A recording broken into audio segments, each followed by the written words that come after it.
Welcome to the Killing Podcast, Season 2, Episode 10, 72 hours. Oh, yes. 72 excruciating hours. Yes, we'll find out what that means very shortly. And we're your hosts, Martha Southgate.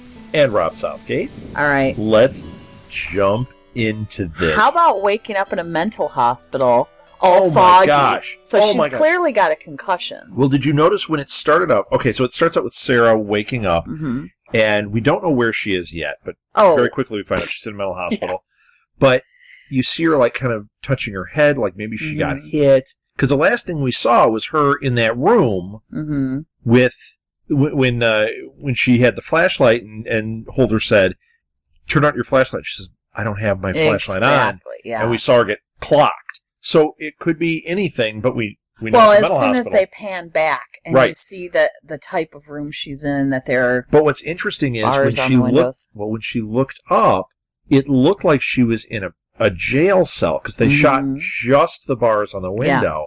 Yeah. And then it pulled back and you could see it was a window, and then you saw her sitting in the bed, and it was like, oh my gosh. As soon as she saw the window, you could see the recognition on her face. Oh yeah, you she could knew see exactly it dawn where on she her. was. Now, I thought this was interesting also. She leaves the room. She walks by a guy who's like fixing the sign. It's all white. He doesn't even react. No. Then a doctor comes out. She walks right by the doctor. He acts like she's not even there. So I'm thinking at this point... And everything's foggy. Everything's sort of hazy. Is she dreaming this? I thought maybe it was a flashback to when she had been in a facility before, because they've made reference to that. And she gets to this door, and it's locked. And the camera pulls out, and it says Psychiatry Acute Ward. Yeah, and she's yelling and pulling on the door. At this point, it went into focus enough that that's not a dream. For me, I thought maybe a dream, but mostly I thought concussion, because I've had a concussion. Okay. And everything looks like that. Everything's very fuzzy, weird. It's just weird. And so you kind of walk around going, like in a haze. Okay. So I was thinking... That's a concussion. I think I've had a concussion for like 40 years now. Well, you have, but... Everything's a little hazy and out of whack. So when I was watching her, I was thinking, they're showing her, like, she has a concussion. How she sees it. Yeah. And so... But there was a part of me that thought this could be a dream, but mostly I... Yeah, I was thinking dream, but nope, no dream. So then we see Holder. Mm-hmm. He's out in the lobby of this hospital, and he's yelling at, I'm assuming she's a nurse. Or something, yeah. And he's like, you got to let her go, and he's causing a scene, and no, they're not going to do that. They're just not going to help. And then the lieutenant shows up, and he's like, first security is about to take him out. Oh, yeah, and he kind of gets in security's face. Right as Carlson, and he's threatening them. And he's like, you want me to call my boys? We can have a little rumble out in the parking lot? And then Carlson comes up. Right at that moment. And he's not going to help Holder either. Well, he's not happy, first of all. And he also says that, because Holder's saying, she shouldn't be in here. Right. And Carlson says, I was told that she attacked a casino worker because she was trying to kill herself. Right. And he's like, look, she was on a reservation without a warrant. I mean, there's a lot going on here. Is just sort of thinking... you're backing the wrong horse here, dude. Right. You're not. Well, and he also, when he says the thing about, I heard that she attacked a casino worker, did you catch who he said told him that? Chief Jackson. Right. So it's coming clearly from Chief Jackson. Well, you think that's going to be reliable information? No, but for Carlson, he has no reason to think these two yahoos, I mean, these guys, they're Holder and because Sarah he took her badge and everything, she's there. Not representing the police. No. Without a warrant. Right. And they're creating just chaos everywhere they go, and they're acting nuts. So... I mean, at this point, he could have just pulled Holder's badge, too. Exactly. But he didn't. And so, in this case, I can understand how Carlson would be looking at this and going, who am I going to believe? The two that are running around acting nuts and wreaking havoc, or this casino, Right. The Chief Jackson. Chief Jackson. So then Holder tells the lieutenant that Rosie's files are missing from county. They somehow they disappeared between us and there. And he goes, hey, I guess you're in the wrong circle of truth. Trust. Did I get that wrong? Yeah, I'll do it. Okay. He says that the files have disappeared. And he says, I guess you're in the wrong circle of trust, Lieutenant. Oh, okay, that makes more sense. It makes a lot more sense. Yeah. So, yeah, interesting. Yeah. Interesting. Yeah, so... I'm not sure the lieutenant is convinced yet. That and here's the deal with this lieutenant. Like, the last guy, we knew he was clearly dirty. This lieutenant, I think, is just... He's coming in late to the game. Yeah. So he's got to go with the evidence that's coming before him. Mm-hmm. And as far as what he knows about Sarah and Holder, he knows that this is a volatile situation. And when he's hearing that there may have been a suicide attempt, he's going to be going by Sarah's records. Yeah, absolutely. He's going to know that, yeah, there's a problem here. And why would this casino owner know that? Right. About her? Right. And, I mean, not casino owner, but but Chief Jackson, like, how... So he's thinking... Well, I don't think that Chief Jackson necessarily even knew that. That's my point. Right. But she picked something... She picked something that really is a hot button. That is and so then here's Carlson going, okay, based on her track record, this is most likely what is going on. Yeah. And because how else would Chief Jackson know to use that? Yeah, crazy. So, interesting. Okay, so Sarah then, we see her and she's talking to the woman who is essentially Nurse Ratched. Yeah. She's standing behind the counter. She's the one that gives them their meds. She's the gateway for them to the rest of to what they need. Mm-hmm. And I think that she's the Nurse Ratched. I'm not sure, but the woman won't let her use the phone. She's saying, "Hey, I need to use the phone. I have my rights. I get to use the phone." She doesn't. But she says, "You do, but only during the designated times." Exactly. And she's like, "Oh, well, let me write a note." And the woman's like, "Well, no, I'll write the note, and you can dictate it to me." Like, Sarah's trying anything she can to get by this woman, and the woman's just, she deals with crazies all day. Okay, that's not exactly politically correct, but... Well, she does. But she deals with people in that facility all day that have problems. You know what? Okay, she does deal with crazies. It's not that everyone in there is crazy, but there are some people in there that are going to be big problems that do have issues that you could define as crazy. Mm-hmm. Mentally ill. Yeah, but that's... But the bottom line is this woman has seen every tactic. Right. And Sarah's thinking, but I'm different, which they all probably think. And, right. And, and she says, I'm not, this isn't a personal call. This is about a police case. And right, but once again, is it a tactic? Is she trying of course it is. Yeah. And she's not supposed to be on the case. She got her badge taken away. Right. Well, the woman's like, yeah, during the designated hours, I'll write the note. Like, she's got an answer for everything. And she was actually accommodating her. She was saying, you can call during regular hours. She's not saying you can never use the phone. Right. And then she was also saying, you dictate it to me and I will make sure he gets your note. So, she was trying. Find out here what the 72 hours means. Yes. Because she says to Sarah, look, you're on suicide watch for 72 hours. Okay, how am I going to do day 23, day 24? Is Sarah going to be sitting there for that long? No. No, I don't think so. Mm-hmm. But to Sarah, she is, and 72 hours locked up there. She had a good thing going, trying to figure out what was going on with Rosie's killer. She's trapped. Mm-hmm. Now, if it was 48 hours, then... Even then, that's two full days. Then she'd have Richard Pryor... I don't remember who was in 48 hours. Eddie Murphy. Eddie Murphy. Who was in 48 hours? Eddie Murphy and Nick Nolte. In 48 hours? Yeah, in 48 hours. Okay. No, Nick Nolte and Eddie Murphy were in 48 really hours. Wrong. Yes, it did. Yeah. But I don't even get what the joke was. Well, she'd be at least having some fun if it was 48 hours. What? Wow. Did they put you on some kind of medication? No, Eddie Murphy would be there. Okay. Hanging out with her. Yeah. For 48 hours. For 48 hours. Gotcha. Or 48, depending on who you're asking. Yeah, Eddie Murphy. Okay, then. So Stan... Let's move ahead, yes. Stan apologizes to Terry for yelling at her. Right. Mostly he's panicking because Tommy killed birds at school. Well, yeah, and he tells her about Tommy killing the starlings. And you can tell, Stan is just like, at the end of his rope. But besides that, he's now suspended for 2 weeks, and he needs childcare. He needs Terry's help. And he has offended Terry and kicked her out, and now he needs her to come back. Right. Now, this is interesting, because Terry says, well, of course this is happening. He's angry about everything that's happening. Mm-hmm. And she doesn't go there about Rosie's murder or Stan going to prison. The only thing she brings up point blank is Mitch leaving. Mm-hmm. So it's like, yeah, I get it. That to her, that's the thing that is causing her to stay there every minute. Right. Well, and Stan says to her, if I pretended like everything was all right, it would be.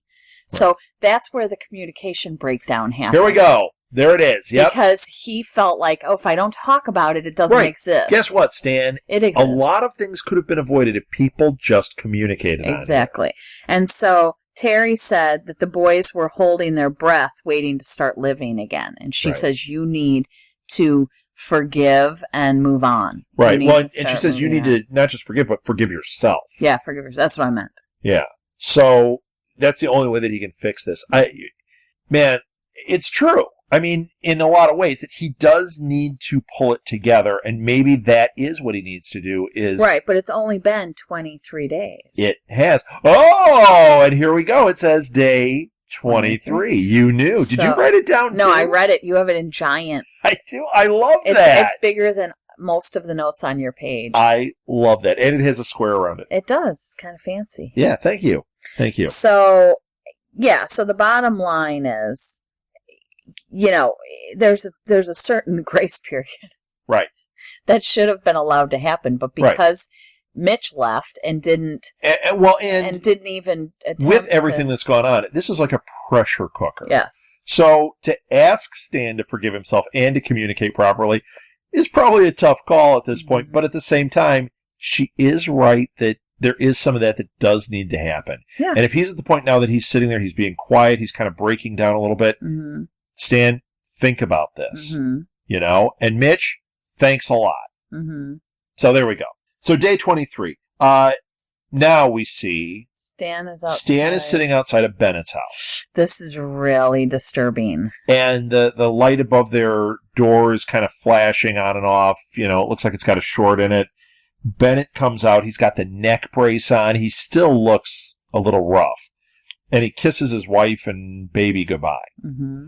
This is just awful. I thought we were not going to see Bennett again. Well, and the problem with this for me is that I get that you feel bad. But stay away. But there is a... Give them their boundaries and go away. Because you know what? Write them a letter. Exactly. But you don't... going and sitting there, you're the guy that took him and beat the crap out of him. He knows almost killed him. Yes. You got him you had him in traction. Mm-hmm. If he sees you, he's going to flip out. Yeah, it's called post-traumatic stress, Stan. Okay? Why are you looking at me, Stan? Yeah, exactly. Exactly. So I think that really, I don't care how much better it would make you feel. Yeah. You don't have that right I don't to feel better in this situation. It's whatever Bennett and his wife need. Right. Well, I don't know if Stan is the poster boy for social intelligence. No, he's not.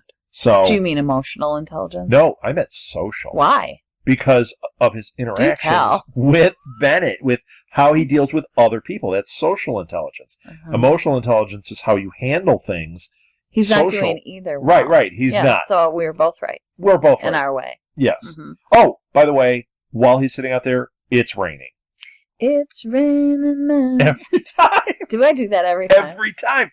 But I have to point out it's raining because we do kind of flip between rain and not. To you, it's raining men. To me, it's raining. Why are you looking at me, Stan? Okay. So Holder goes to see Reggie. Oh, my gosh. This was a big thing. Yes. Now, have we seen Holder with Reggie before? No, he says, I am he introduces himself, Stephen right? Holder. And yeah, he has not ever met Reggie. Right. But he knows who she is. This was very interesting. He's there looking for her to help. And he knows who Reggie is to Sarah. Yeah. And Reggie even says that, like, I can tell you care. I can tell you guys are close. The problem is that Reggie has been down this road with how many Sarah times? Before. And when you have a friend who has a mental illness or, had tendencies towards destructive behavior or lack of self-care and all that. I took a shower today. Yeah, I'm not looking in your direction. But you do get a little jaded when it comes to that person. Each time you kind of go, I'm starting to see the signs. Or right. So I understand Reggie's point on this. She was saying... Well, yeah, he's asking if Reggie can help him, like, who's the therapist? How can I get her out of there and all that? And Reggie's not down with it. She's like, look, we've done this road before, basically. Yeah. This is not right. You don't understand what's going on here. So you're right. Yeah. Reggie has done this. Right. And she's seeing the same signs, even though we know that the whole reason this happened... she's okay. Right, is because they're manipulating the situation to get Sarah out of their business. The biggest red flag, I think, for Reggie was when Holder said that Jack was in Chicago with his dad, and you saw the look on her face. Yes. Holy cow. Because she looked like, wow, it must be really bad if she left him there. Well, Reggie then says... There's some history there that we don't know. Yeah. Reggie says this is how it started the last time. Mm-hmm. And Holder says this time it's different. Yeah, I know. But she's not buying it. So that's because what everyone wants to think is that they're the one who can fix them. Right. Oh, well, you couldn't help her, but I'm here now. Shouldn't they have been playing Coldplay right there? They should have. Aw. So it's called enabling, and it's called codependent. Frankly, Scully, you are not going to fix Mulder that way. Even though she tried. Yep. For 7 seasons. The last 2 don't count.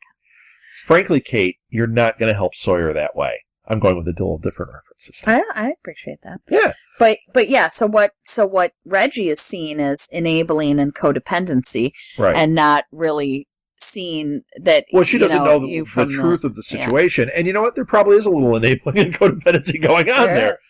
So he leaves, and as he's leaving... Whoa. There's something else I want to say about this. Oh, okay. Because right after that, he walks away. After he says this time it's different, they part ways. I want to say something about... Okay. Reggie says that the only one who could release her was her psychiatrist. Right. And she won't tell him who it is. Right. She says... it's either the caseworker at the facility or her psychiatrist. Well, but she says Sarah would not want you to know. Right. Why? Well, because it's a private thing. No, but doesn't that make you curious? Don't you read? I like to read into things. Well, no, it doesn't, because who your psychiatrist is, there's a patient-doctor confidentiality. So I'm telling you, there's something there. There's something more. Okay, well, there very well could be. And there was definitely something more between Jack being with his dad and all that. She didn't say... Holder is saying, if he can get her out of this, she would want me to know. I mean, really. Right. And she says to him, she wouldn't want you to know who it is. Yeah. Didn't she say that? Here, she did. No, she totally did. She wouldn't you want you to know. You don't have to prove it to me. So do you see what I'm saying? It makes me wonder what's going on there, because she wasn't saying it like, oh, I shouldn't tell you. Right. She was saying it in a different way that put up a red flag for me. And I thought that was weird. I get that. So that's all I have to say. Cool. So then Holder walks away, and he notices the billboard. It's that waterfront project. The revitalization project. It's got the big poster of Adams over there. So he goes over there, and he's kind of looking around like he's outside of the fence, and he notices that it was funded by the Columbia Domain Fund, mm-hmm. and that it's funded by Michael Ames. Yeah. So that's... well, I don't think it said... It said... his like the project manager. Project manager is Michael Ames, and it's funded by the Columbia Project, or the Columbia, whatever. So then he calls Ray, his cop buddy, right? At the precinct, and he asks him to dig up dirt on them. Right. Well, it's not that he's digging up dirt. He wants to find out, is there anything related to this? He wants dirt. But he said, see what you can dig up on them, because there's something... Yeah. Not right. He didn't. And Ray is like, I can't. He didn't want sunshine and roses. He wanted dirt. But together with dirt, and sunshine, that's roses. True. My gosh, then we have roses. Wow. We have a whole garden. He wasn't looking for a garden. No. He never promised you a rose garden. No. He did to Scully though, or shut up, Sarah. So Ray says he can't help. He's like, look. I had to promise that I'm not going to talk to you or help you out here. No, yeah. But he does. And, because no one can resist Holder. Right.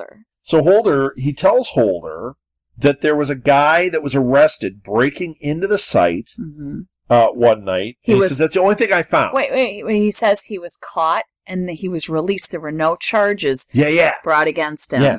And he says, well, what night was it? He says, October 5th. And Holder says, which happens in every episode, that's the night Rosie was killed. Just like that. That's the night Rosie Larson Why didn't you killed. direct this? Because it happens in every episode. It's not always him, but someone always says, that's the night Rosie Larson was killed. Yeah, there's always some kind of reveal. So there about it is. That. There's our night. It was the night that this guy. Yeah. So now here we are back with Stan at Bennett's because he won't leave them alone. Right. And he's putting his ladder in his truck. Yeah. And he admitted he was wrong. And he said, I know. Well, yeah, wait, you didn't say it. Bennett and his wife walk up as Stan's putting the thing in his truck. Yeah, I didn't say that. They weren't just like standing there chatting. No, they're not chatting. No one was happy. Nobody looked happy. Bennett looked like he was about to crap his pants. Yeah.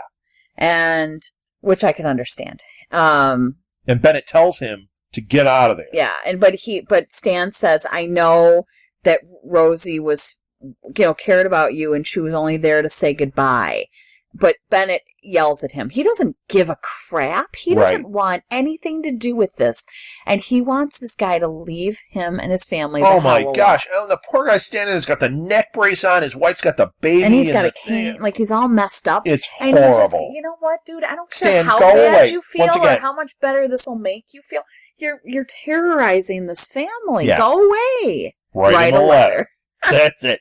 Write it, delete it off your computer if you have to, or write him the letter and mail it. Mm-hmm. But do what you got to do to put leave the family out of it, for crying out loud. You have beaten this guy. You've dragged his name through the mud. Like, all this stuff happened.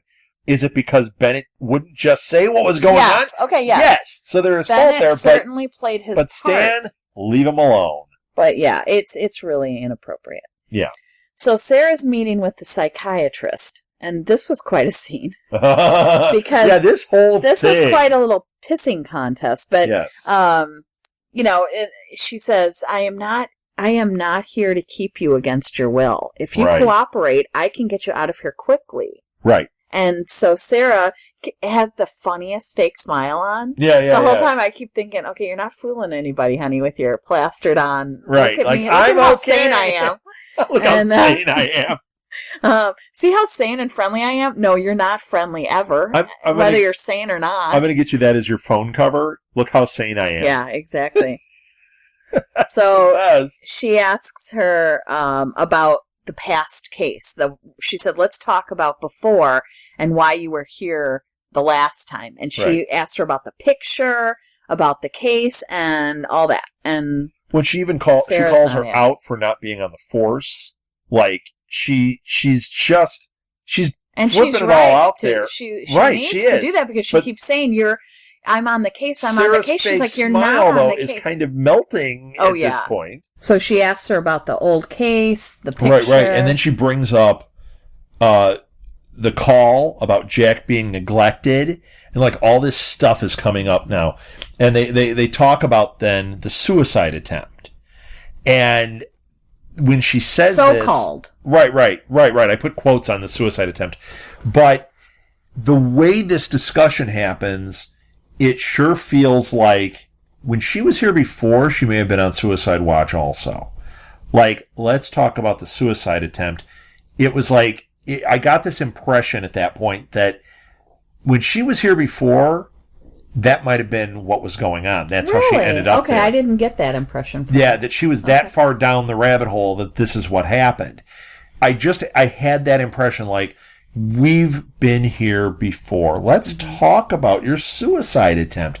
Because if it wasn't for that, there may have been more discussion about it, but it was very much more like, yeah, remember you did this crap before? Oh, and we're in the same situation with the suicide. Mm-hmm.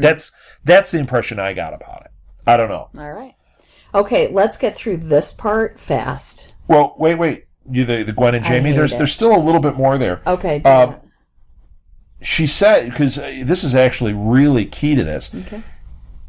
She says, I can let you out. And she goes, then let me out. Right. Okay. And then she shows Sarah the picture. Yeah.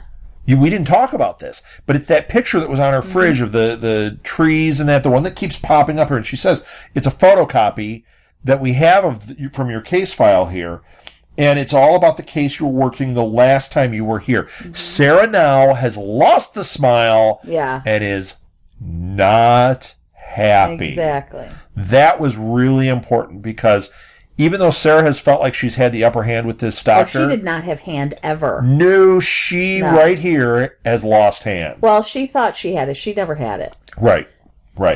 So then... Okay. I'll do this part. Darren, Jamie, and Gwen and Jamie and throws Richmond. Some more basketballs. Right, there it is. Blue. There it is, all-star basketball program thing, and they're talking about how he's going to lose it and blah blah blah. Somebody throws a basketball, Darren catches it, he wheels out there and he says, "Hey, who wants to see me do it?" And they're all like, "Oh, great. Who thinks I can make a basket?" Yeah. Nobody gives a crap. And unlike the one where he made the stupid basket and got the $1 million or whatever, he throws the basket and misses. And everyone goes, "Oh," then he goes, "Oh, let me try it again." And he throws it and hits it. And there's a guy standing behind Gwen filming on his iPhone. And this is important because this is going to come back up because the camera shot then turns to from inside the iPhone. Mm-hmm. You see the camera settings as he's filming this. This is going to come back up. There's no question. Blah, blah, blah. Yeah. I'm tired of him shooting basketballs. Yeah, me too. Let's move on. So Jamie leaves in a huff. He's not happy because I'm going to actually go get some real work done. Yeah, right. And so, and Gwen is standing there looking all proud. So enough. Let's move on. So Sarah's offered a cigarette. Back with the doctor. Now we're getting to the meat of it all. Yes. She's offered a cigarette, and she says there are some perks to being in this office. Yeah. And although I'm not sure how sitting in an enclosed room with cigarette smoke. Yeah, right. But well, to Sarah it is right now. So they start talking about what happened last time and what's going on here. But she says first, all cops get caught up in cases. Right. And she says, I should have taken better care of myself, but I didn't. Right. So she's trying to pawn it off like, oh no, this is normal cop behavior. We just get wrapped up in stuff and we don't take care of ourselves. And she goes, but they don't all end up here. Right. And Sarah's like, well, yeah, I could have done better. I should have taken better care of myself. So Jack is the one that had called Reggie. Originally, when he was 10. Because she said Sarah was in bed for days. Mm-hmm. And he couldn't get her out of bed. He called Reggie. He was scared. Reggie is the one that called the hospital, and that's when this all went down. So maybe I'm wrong about the suicide thing last time, but I might not be. I don't know if you are or not. It might have been that they put her on suicide watch because she was so depressed, because she wasn't getting out of bed or whatever. Yeah. So this is very revealing. We're finding out more about this story. Yeah. And then we find out a lot about the story. Well, the woman's 6-year-old. Well, we do, because Sarah tells the story of the picture. Well, sort of. She tells an overview. Okay. It's enough that I wrote down awful story and I don't want to hear it Exactly. anymore. So for you, I would like to read the entire novel. But we got 3 sentences. So you hear an entire story. I hear, oh my gosh, that was the quickest overview ever. But whatever. Oh, so I got enough of the story. It was depressing. So the woman who was killed, the woman who died, her 6-year-old was inside the apartment for a week hiding with the mother's decomposing body. With his mom's dead, decomposing body. Yeah, I can't even imagine. That a whole week. I don't need any more of the story. That is horrifying. No one caring for him. No one. And Sarah finds him. Yes, in a closet. Right. And she sits with him while they wait. And the doctor says, where is he now? Where's Adrian now? And she keeps making her call him by name. Right. Which is a doctor tactic, make sure that she is in it. She's not escaping. She's not using other terms. Like if she just says the boy, then she's not. She has to name him. It's like, this is a human being, and you had a human reaction. Yes. That's what she's doing. So she said, "How? Where's Adrian?" And she said he ended up in the foster system, and she's not. She's not happy about any of this, and I don't know. Well, and during this conversation, I don't remember exactly what she said, but I wrote, Sarah's trying to turn the tables on the caseworker here. or the psychiatrist. She was saying something where she was trying to take hand, but it was much more obvious. You mean here. like when she said, when she totally dissed her and said, that's how you ended up here in the bottom of the barrel psych unit? Yes. She goes, yeah, I would have thought more of that cigarette trick, or that you'd have more than that cigarette trick. But she said, that's all you have. And then she goes, that's why you ended up here at the bottom That's probably what I meant by I'm pretty sure. She's turning the table. So she's really not, what she's doing is showing her true colors, which is not the fake plastered on smile, which wasn't fooling anybody. Right. It's like, just be who you are. Yeah, the problem is just who she is going to make them keep her there longer, because she's not going to play ball. She's going to be crabby. She's going to be, and she wants to get out to work on this case. But fake looks more crazy than her crabbiness. Well, she doesn't think that. Right. And in a lot of ways, she's still going to get stuck there. Yeah. So she's got to hope for some kind of intervention that gets her out of there, is basically what's happening. I need an intervention from the next scene. Okay. So go ahead. I'll do it quickly. Jamie is at the campaign office, and he walks in. Okay, big jerk. All these people are volunteers that are helping out Darren. He comes in and starts yelling at them. Who didn't do this? You didn't blanket the city. What are you just sitting around here? And they all hustle out of there. I'm like it's their fault if he loses. Yeah, I'm like, really, Jamie? They're volunteers. Mm-hmm. And yes, you've got your plan. Maybe they didn't work the plan, but you know what? You're a jerk. Yeah, if they're sitting there and you're the one that should be yelling at them, where were you to be there yelling at him? You were out watching him shoot baskets. And actually, you weren't. Because I don't think... Is Darren back yet? No. Oh, no, Darren's not there. So you are. You are watching him shoot baskets. Right. Yeah, okay. So, Jamie, shut up. He's just taking it out on I'm getting angry at Jamie here. Well, that's why I made you do this scene. Yeah, so then he sees something. Everyone's leaving. He looks down, and right by the couch, he sees something, and he picks it up, and we see it's Adam's cufflink, the one from the last episode when Adams came to visit Richmond. Mm-hmm.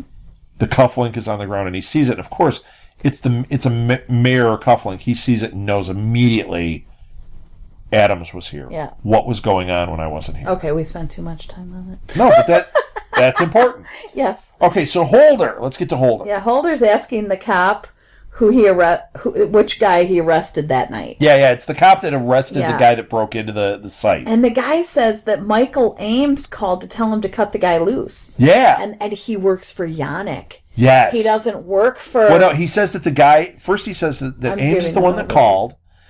And he says, it's really strange. He's telling me, like, oh, that guy works there. I was told him to be there, like that whole kind of thing. And clearly, he goes, this guy reeked of being a con. Or something, yeah. And he said, and then when you looked into this, Nowak was the guy's name. He said, I started digging into it, I find that Nowak works for Yannick. Yeah. He said Yannick's full name, but it's Yannick. This guy is trouble. He's mobbed up. What is he doing, and what is Ames doing with this guy? Ames have and to do why with is he breaking into the site? This doesn't make sense. This is all strange, but we don't get any more information. That's it. So we need Sarah to get out so she and Holder can investigate this lead because there's something there. So Sarah's talking about Rosie's case. Yeah, the caseworker's asking about the current case now. We've covered the last one. Now they're talking about Rosie. And she says... the seemingly nice family. And the doctor says, what do you mean seemingly nice? And she said, we all have secrets. Yeah, of course the caseworker picked up on that immediately. Yeah. And then the caseworker says, okay, so she was drowned in the trunk of her car and Adrian was in a closet. Why do these two cases mean so much to you? Yeah. And she's trying to get her to say, was it that they were enclosed in something? Or was it they were both kids? What is it? And she gets...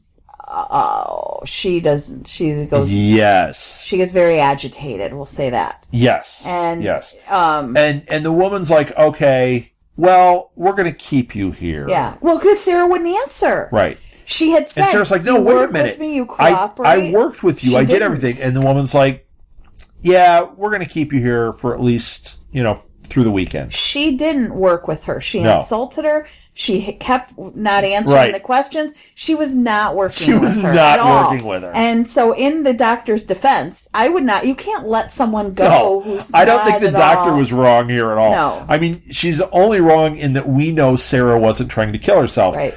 And that Sarah needs to be out of there to help. But in reality, she's not wrong at all. No. Sarah's not coming off as the sanest person. So Sarah starts freaking out when the doctor says she won't let her leave and ends up having to get carried out. Oh my gosh, the orderlies. Yeah, they pick her up and they're carrying her out. She's freaking. Horrifying. Oh my gosh. That was not a feel-good scene. No good feels there. And, okay, I'm going to make you do this next one. Hang on, but I want to see if I don't want to miss anything on the other one. Okay.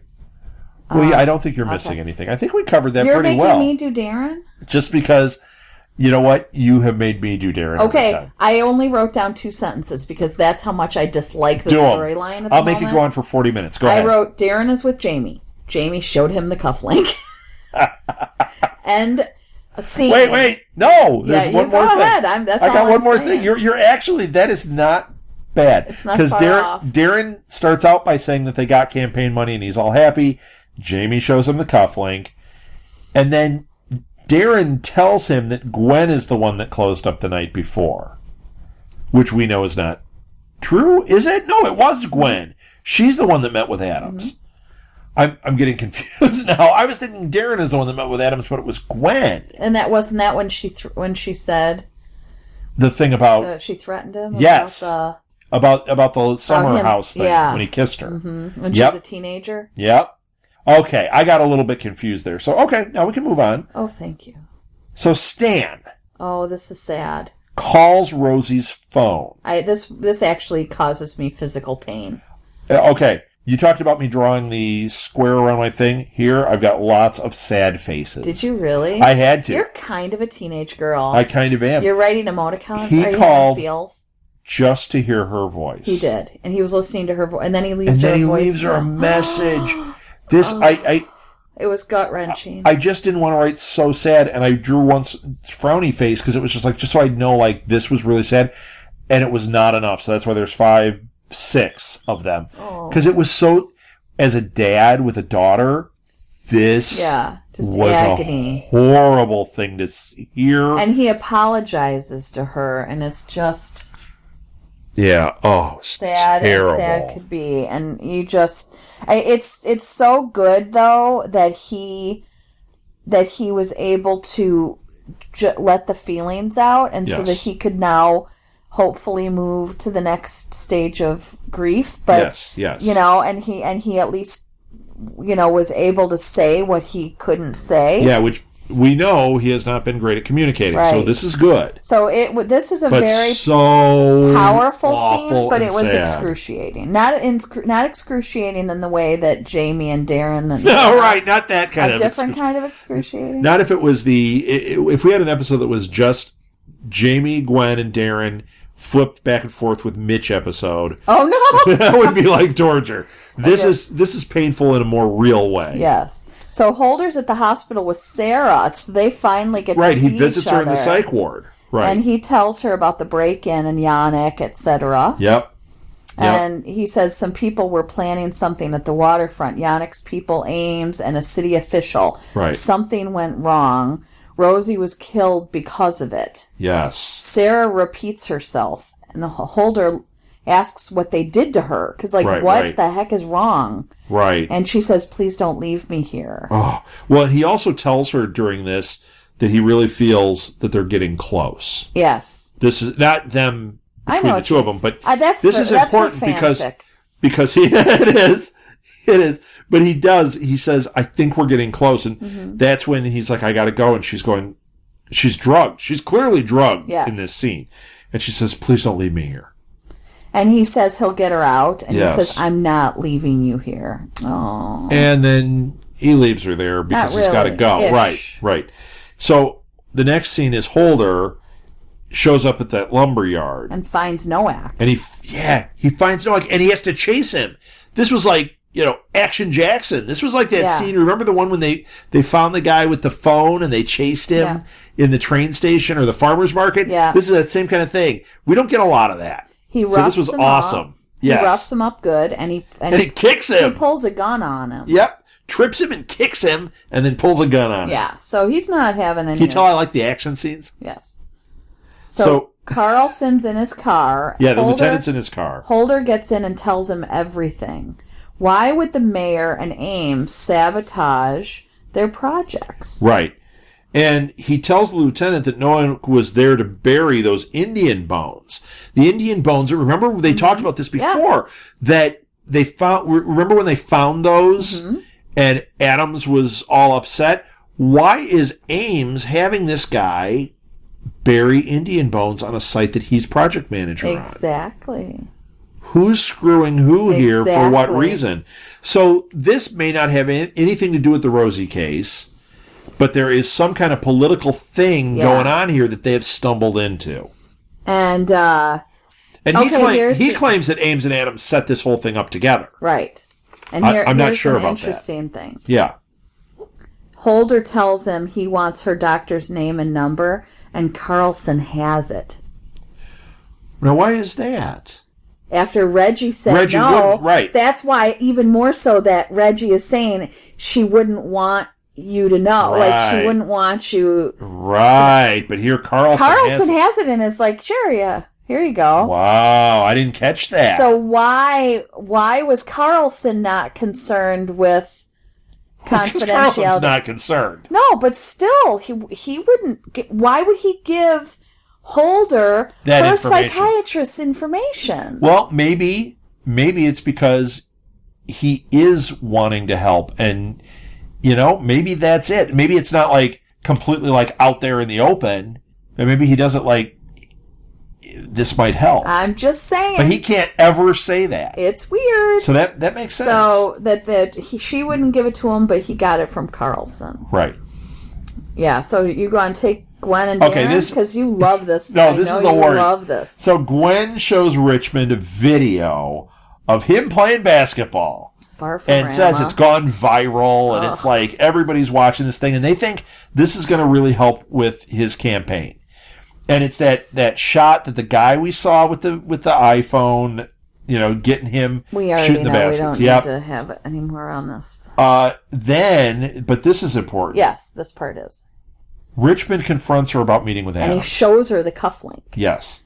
But she tells the truth. She does. She tells him not only the truth of the incident, but the truth of the story, that Adams kissed her. Mm-hmm.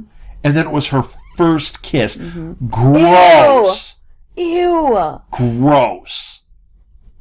And her father. Yeah, her father knew. And, it's gross. Yeah. So, yeah, let's get off of that. That's disgusting. So, Terry and the boys are playing a game, and Stan comes in with a huge dog. Right, because this will fix everything. He killed birds, but maybe he won't kill this dog, or something.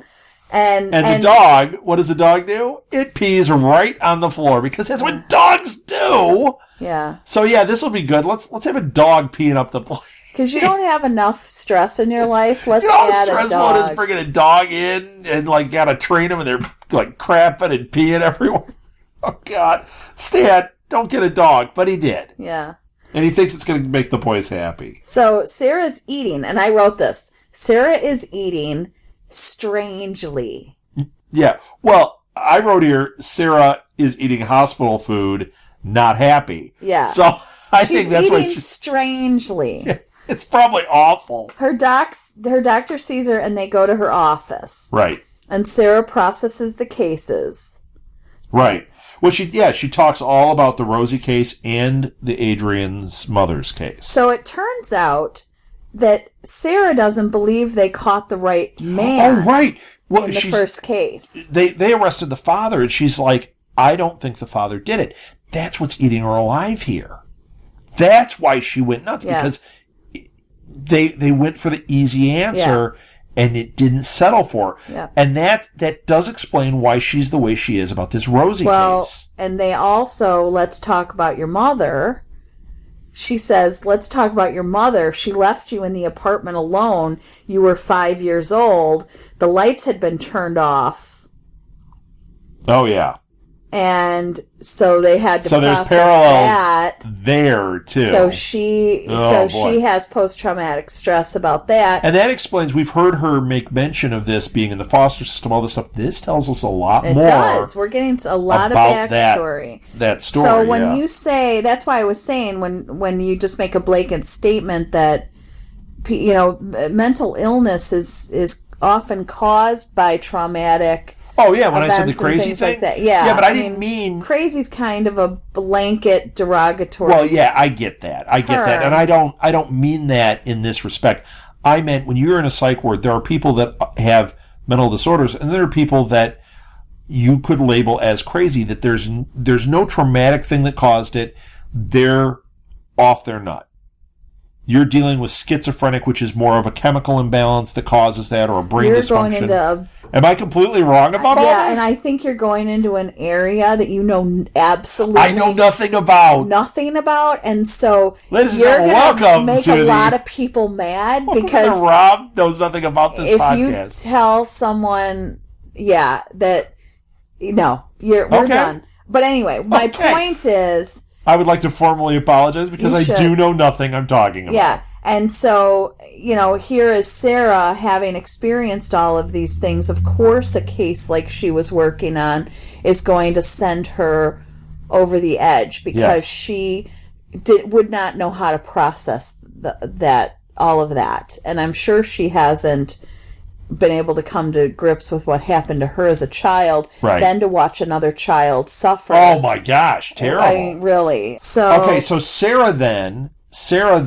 is officially released. Yes, and the doctor tries to have her keep talking. Right, but she avoids her last statement and she just leaves. She just walks out.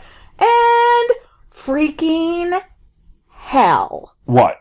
We find out Reggie didn't want Holder to know who the psychiatrist was. Yeah. Because it's Rick. It's the aggressive kisser. And he's her psychiatrist. He's her psychiatrist with like 5 bazillion question marks and exclamation points because That's a lot. Never in a million years saw that coming. I did not I either. knew that it was weird that Reggie didn't want him to know, but I did not. It makes sense. I did not And the lieutenant wouldn't know that. No. So Carlson, that's why he freely gave it. Yeah. I did not see it, but Rick helped her get out. And he looks at her and he says, he says to Holder, I helped her get out, but she's your problem now. Yeah. Oh, goodbye, aggressive kisser. And she sees... Thanks for letting her out, but goodbye. She sees him, but he leaves without saying anything to her. Yeah. But Holder's there waiting for her. Right. Oh. Yep.